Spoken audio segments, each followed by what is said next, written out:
Well, Carla will get on to me, see, if I start early. It's chapter 9.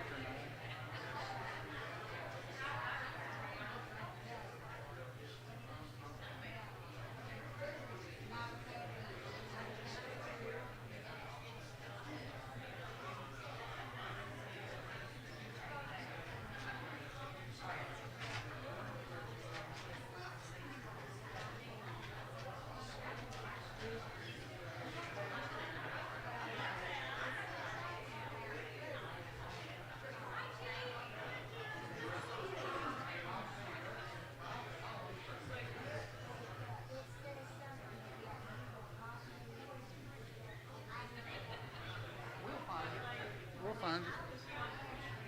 We'll find that. It's okay. Good morning. Is this mic loud enough? That joke, that's been old. That's too old. That joke.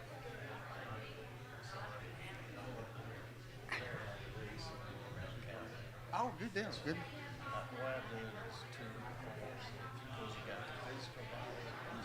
That's right. That's right. There you go. You got it. Hang on one second.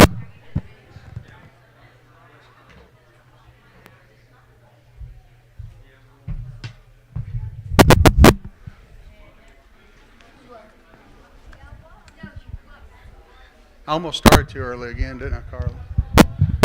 I got to get them straight, though.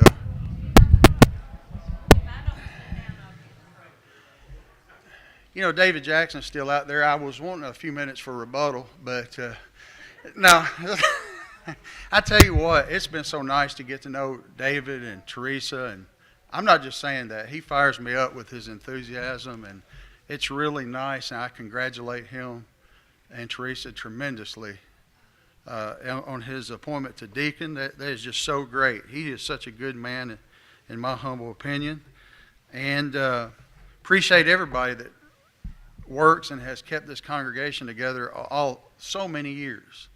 I mean, I really appreciate it, because if it weren't for you all, I wouldn't be here. Debbie wouldn't be here. And thank you so much. Also, there's an old saying says, it's not the size of the dog in the fight, but the size of the fight in the dog.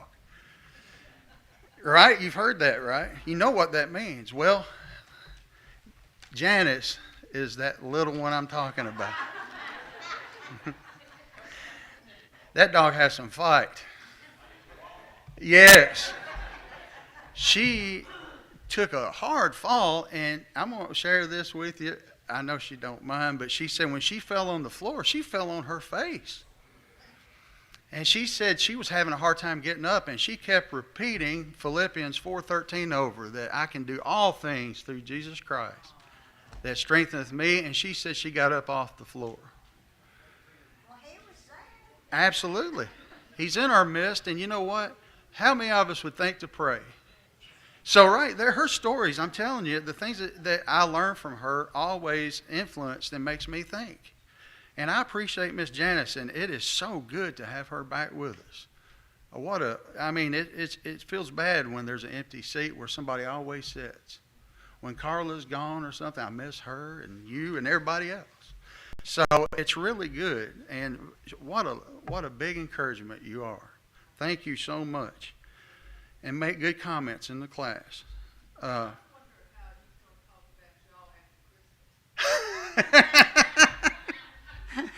don't know really. I'll just be quiet after Christmas. That's right. But no, I tell you, well, it's a good time of year to talk about it, isn't it? That's right, Christmas spirit. And anyway, we've been in the book of Revelation. Don't let James Hurt fool you. I don't have all the answers. Nobody does. As you look through Revelation and everything, we have a book of principles. There's a lot of different kinds of interpretations. We never got in that real deeply as we began. I was thinking, though, because now that the class is recorded, that maybe after a certain point we'll go back and emphasize the points in the first part of the book one or two Sundays. And the reason I say that is because so far it's been kind of doom and gloom in the book. Because what we're saying is Christians that are suffering in the Roman Empire. They're under tremendous persecution. And it seems to them, that the Roman government's in complete control and that there will be no relief, and they're looking for relief, and the revelation has come. But they're seeing the things that they're going through and all the bad times. Things are not good in their world. And but there's going to be a turning point. As one author said, that the tables will turn. And that'll happen about chapter 14.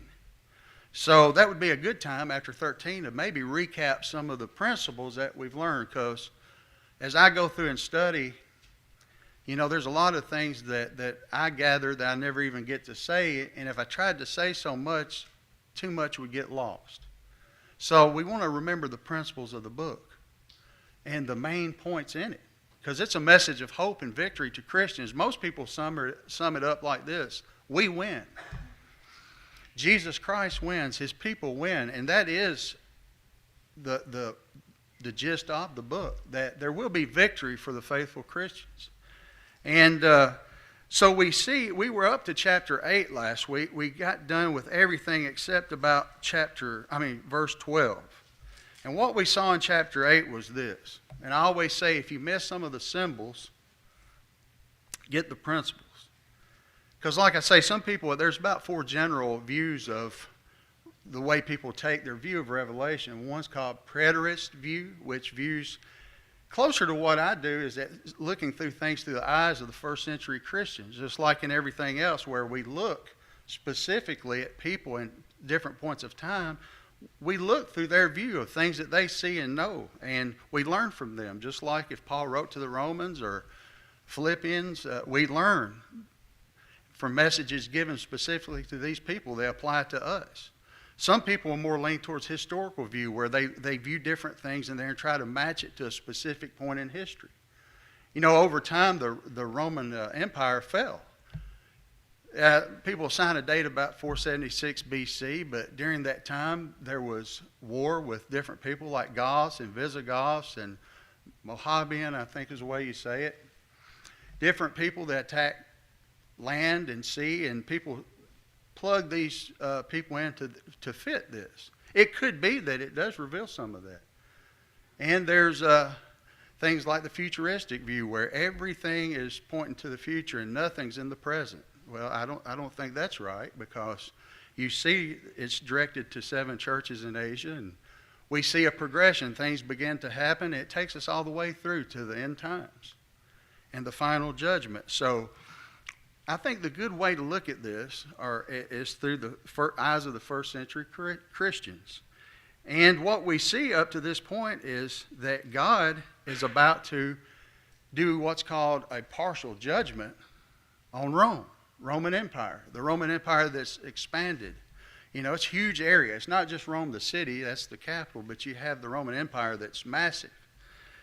And because of their sin, and you read about the progression of this sin in Romans chapter 1, we go back to that sometimes. Written quite a ways before this, but you see the progression, and we talked about that last week, about how society degrades, and we see that in our own society. We see it. More I've studied real deeply in Revelation here and looked at their world, I see the same kind of things happening in our world.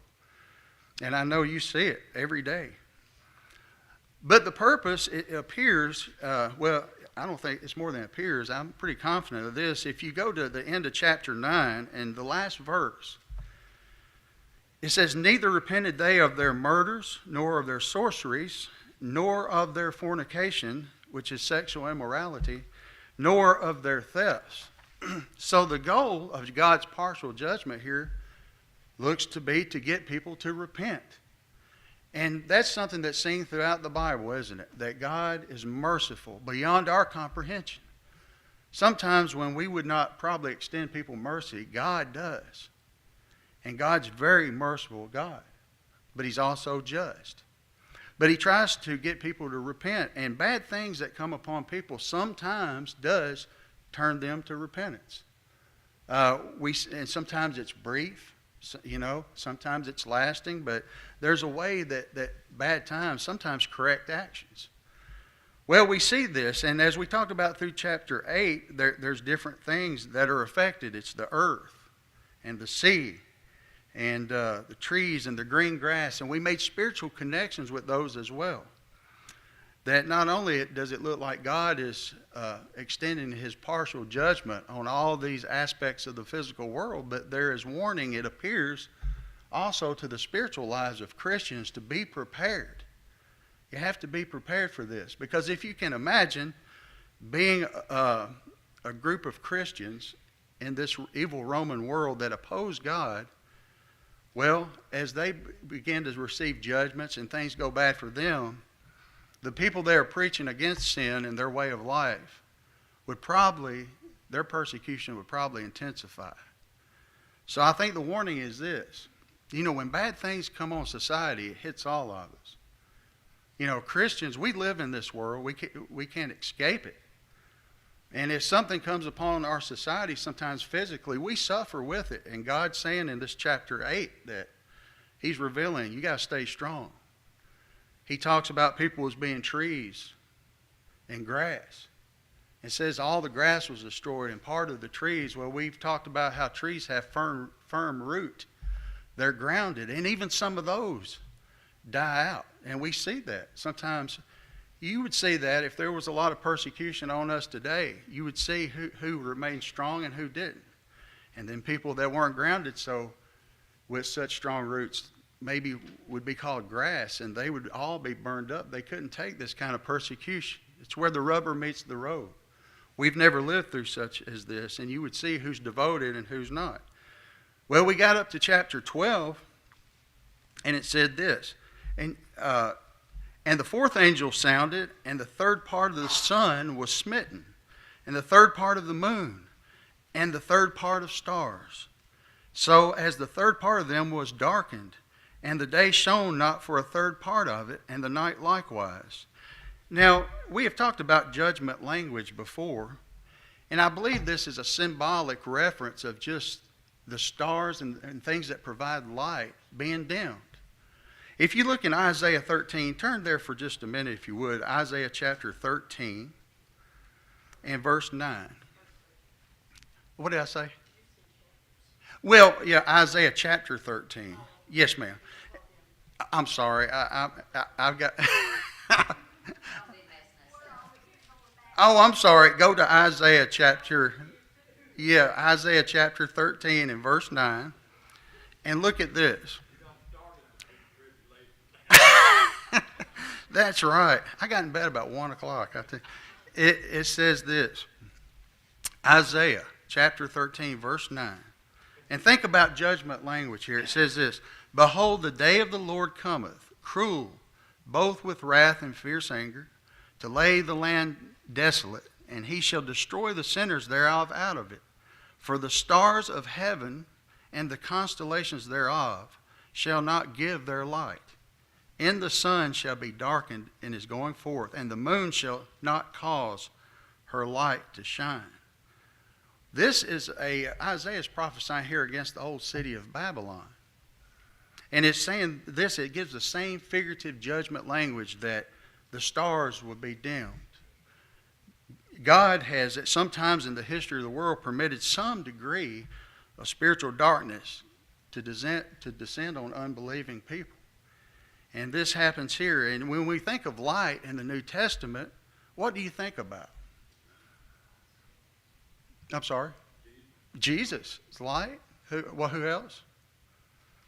Light is things. We're supposed to be the light of the world. The light of the world. Light leads people sometimes. It illuminates pathways. It also leads people, at night. They can follow stars, the moon. There's some amount of light there, some amount of guidance. And sometimes when society degrades, the light's spiritually dim. That can happen also within Christians in the church. Just like the warning was there, when this oppression comes on you, some lights may dim.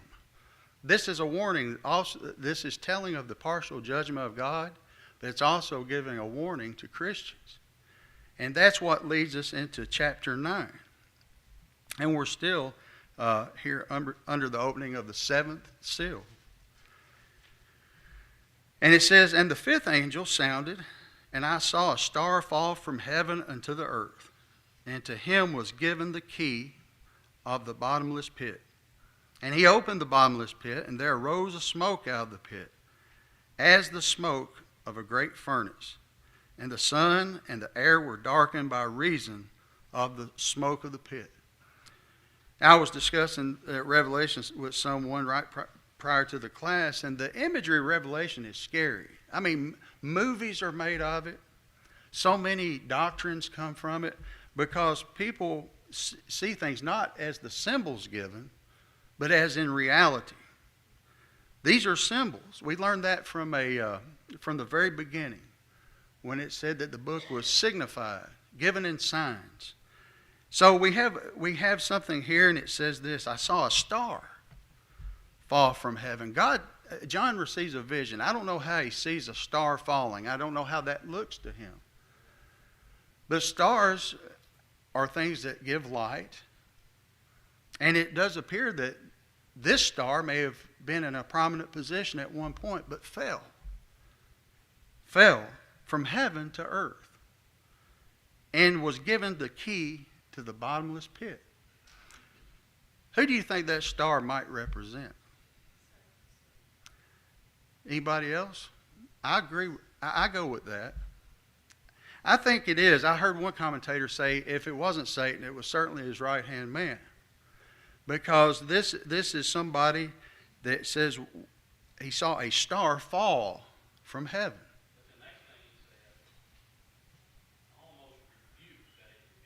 Okay.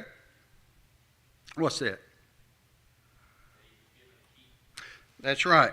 And that's what we're going to given a key to the bottomless pit.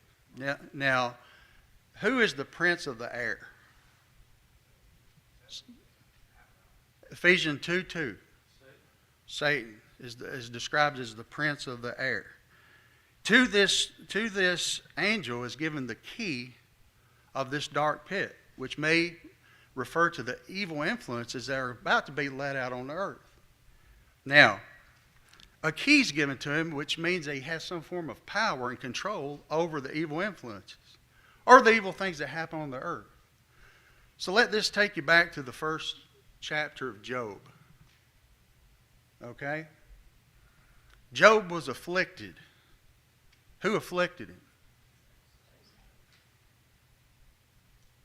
Who permitted Satan to afflict Job? When you have a key, do you have control? You're limited, right?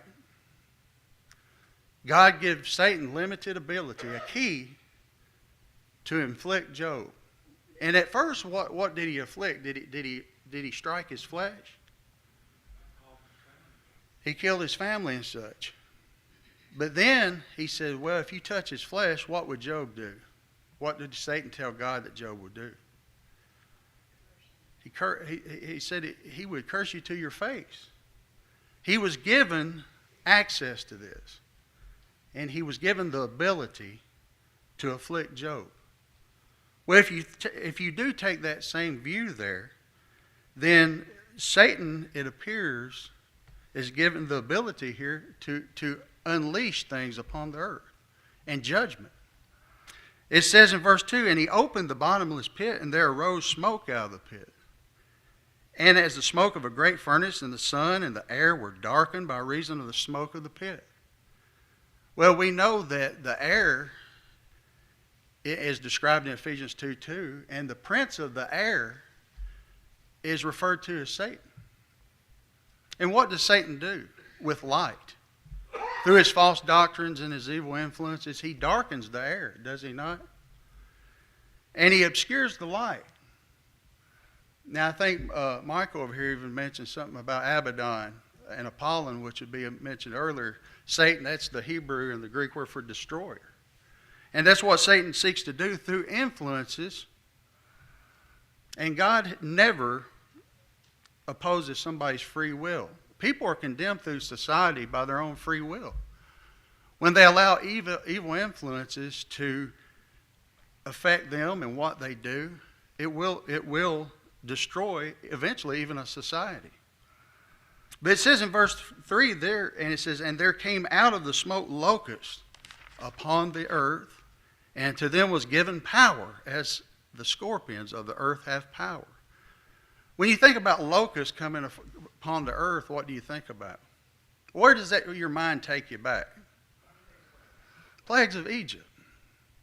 Now, we'll see pretty soon these are figurative locusts. They're not real, but he visions this. He sees locusts. And they're given power as of scorpions. And what do scorpions do? They sting. We'll see that later. Sting. Even death is referred to in the New Testament as the sting of death. But it has a sting to it, so you get this vision in your mind of sin. But listen to what it says in verse 4. This is interesting. And it was commanded them that they should not hurt the grass of the earth, neither any green thing, neither any tree, but only those men which do not have the seal of God in their foreheads. This judgment that was to come had limitations. Though it appears Satan, if that is Satan, has a key, he's limited. He's limited on who he can afflict. It says here that only those men, which would cover everybody, man and woman, only those men which have not the seal of God in their foreheads could they hurt. Who has the seal of God? Christians. That's right. And that's why we go back where it says any green thing. You know, it talks about green thing. We know in our world of vegetation and trees and everything, things that are green and filled with chlorophyll, what do they have? Life. They have life, and things that are dead don't have this. So it could be that the greenness is the living Christians here. And it says that they can't be afflicted with this. And it says in verse 5, and to them it was given that they should not kill them, referring to the rest of mankind, but that they should be tormented 5 months. And the torment was as the torment of a scorpion which striketh a man. Verse 6 says, in those days shall men seek death, and shall not find it, and shall desire to die, and death shall flee from them. And just think about that for a minute. What we are seeing here is this. This smoke is coming out of the pit.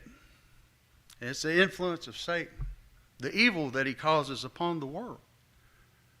But it doesn't afflict people that are Christians, because if you're living the faithful Christian life, will the sting of sin harm you? No, but it does the rest of the people that are afflicted by the smoke that comes out of the pit. And it says that there are men here that seek to die, that the torment is so bad. And this judgment, it's not causing death, it's causing torment. Now, we know that in the Roman world, sexual immorality was prevalent. And I say this because one person that I had studied his material from has a pretty good point. I'm not sure this exactly what this means here, but there is a good indication of it. The sin that is in the Roman world, this part, is a large part sexual sin. If you go back and read the history of it, prostitution's rampant, homosexuality, fornication, even religions mixed sexual orgies with their worship. And what was happening during that time, what happens when people are out of control sexually? What physically happens? Disease. And we've seen that in our own world. Now, the indication could be that this is judgment of disease and from the sexual immorality of that time period. And that it says that they should desire to die. They're inflicted, but they're not killed. Now, think about that. It says power given to them 5 months.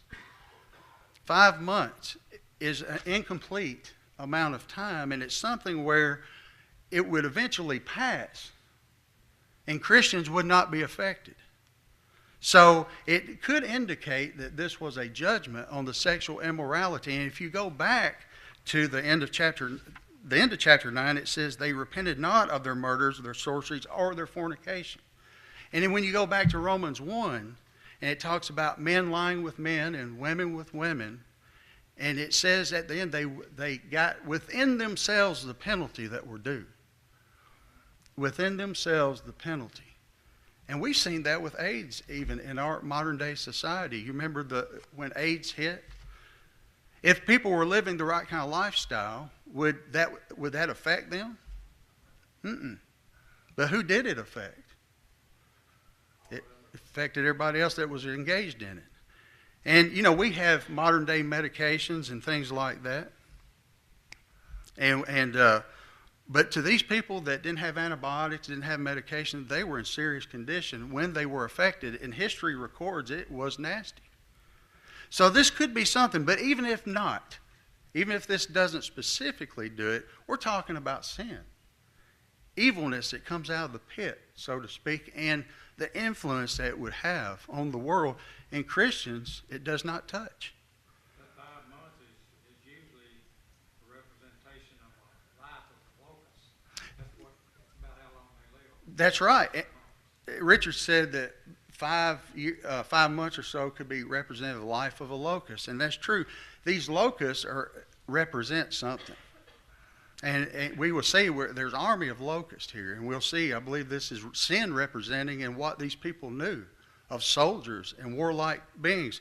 It says this in verse 7, and the shapes of the locusts were like unto horses prepared unto battle, and on their heads were as it were crowns like gold, their faces were as faces of men, and they had hair as of hair of women, and their teeth were as teeth of lions. And they had breastplates, as it were breastplates of iron. And the sound of their wings was as the sound of chariots, as many horses running to battle. There's the imagery here of an army. An army when it relates to sin. Well, the locust takes your mind back to the plagues of Egypt. And the army represents the toughness and the fierceness of sin that has overtaken the society. It does appear. Why would we think about that? Well, Ephesians 6:6, what are we told to do in this spiritual battle? Take up the whole armor of God, that you may stand against the wiles of the devil. And then it starts listing the armor specifically. Now, none of us in here are going around in battle armor, are we? No. So this is figurative language of a spiritual battle. We're talking about forces of good and evil, which is really the whole thrust of the book of Revelation, good versus evil. And we're in it. Now, as we were going back to the thought that some people have of the sexual immorality, some have thought that the faces of men and hair like women represent things that we're seeing today. Effeminate people, transsexuality and things like that they had the faces of men but hair like women. That could be, I don't know. But here's another thing it could be. And you'll see the army of this sinful locust, this invading enemy, was described in a certain way. They were described as having crowns like gold, and their faces were like men and hair like women. During this time period, there was an army, there was an empire called the Parthian army. And they had horsemen called cataphracts. And me and Debbie just called them cataracts. But but if you look back at the pictures that are, even at people that are not talking about the Bible, that are representing these people, sometimes you see they have helmets like gold, and they do their helmets had hair flowing out of the back of them. They had horses that were mounted with armor. The riders had armor, heavy armor. And the Romans were never able to conquer the Parthians. Though they tried, and they had battles back and forth, but the Parthians inflicted a lot of casualties on the Romans because of their method of warfare. Because they fought with archery. The Romans were grounded, so this was a battle that kept going back and forth that caused a lot of damage. These people in the first century knew that. And when they're talking about an army of these locusts and invaders, and their picture of a soldier would be what they see. Would it not? If we were going to describe something as being an army, we may have somebody in a helmet and camouflaged uniforms and such as that. But you'll see this imagery coming back here a little later in the chapter. But it could be that the imagery was what was seen through first century glasses. And it says this, verse 11, and they had a king over them, which is the angel of the bottomless pit, whose name in the Hebrew tongue is of Abaddon, but in the Greek tongue hath his name Apollon. So important, they list his name in 2 languages here. And this king, now locusts don't have a king, so we're talking about figurative language. But he is a king. They have a king. And it's the angel over the bottomless pit. And we started with that. And his name means destroyer. Who else could you think of that is the destroyer other than Satan? And like I said, it's either him or somebody operating on his behalf in the vision. But these words, Hebrew Abaddon and Greek Apollon, destruction and destroyer, is where these words come from. He says, one woe is past, and behold, there come 2 more woes after this. Now, I thought we'd get a little further today, but what we've seen up to this point, though, is partial judgment. Partial. And the things that were inflicted against the enemies of God, they were not to kill them. It was to make them repent. Now, the next set, when the next woe comes, we're going to see death that takes place. The judgment begins to intensify. And we'll just read until the next bell rings, but it says, one woe is past, verse 12, and behold, there comes 2 woes more hereafter. And the 6th angel sounded, and I heard a voice from the 4 horns of the golden altar, which is before God, saying to the 6th angel which had the trumpet, loose the 4 angels which are bound in the great river Euphrates. Euphrates was a river that bordered many enemies of God's people throughout time, and armies would cross this river. Matter of fact, even some of the Parthian army used this river as cross. It was a barrier. It was said here to loose these angels, and the judgment was coming as if across this river that they would be familiar with. They'd be familiar with the crossing of the great river Euphrates. And the 4 angels were loosed, which were prepared for an hour, a day, and a month, and a year, for to slay the 3rd part of men. So it says this time to slay them. And what does slay mean? Kill. And then it starts again with the imagery. And the number of the army of the horsemen were 200,000, and I heard the number of them.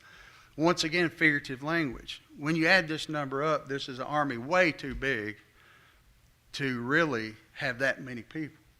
We're talking about, I believe, like 200 million people. Okay? But like I say, we're in a figurative book, signs and symbols. It's a massive army. And thus I saw the horses in the vision, and them they sat on them, having breastplates of fire, and of jacinth and brimstone. And the heads of the horses were as heads of lions, and out of their mouths issued fire and smoke and brimstone. By these 3 was the 3rd part of men killed by fire, and by smoke, and by brimstone, which is issued out of their mouths. Now, this involves a slaying of men. I just want to emphasize that. Intensity grows. First, there's a partial judgment of God, and it afflicts them, torments them. They wish they were dead, but they didn't die. And I've seen that a lot. You know, you've seen this. I've had a lot of visions of people that just suffer in life. And a lot of it's because of their own doings.